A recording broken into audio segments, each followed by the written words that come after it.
des familles qui sont sorties de leur maison.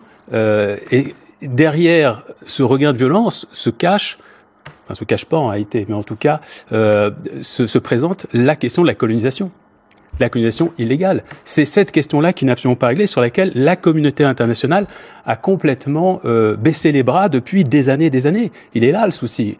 Qu'est-ce qui s'est passé depuis 93, depuis Oslo? En réalité, pas grand-chose. 93, c'était un espoir extraordinaire, avec des politiques israéliens et palestiniens qui avaient envie de travailler. Isaac Rabin, Yasser Arafat. Isaac Rabin et Yasser Arafat qui avait, par exemple, la France a une part de responsabilité. Elle était engagée sur cette question jusqu'au président Chirac. Et depuis déjà quelques années, elle s'est complètement dessaisie, complètement délestée. Mais quel poids a la France aujourd'hui? Pardon, elle peut en avoir.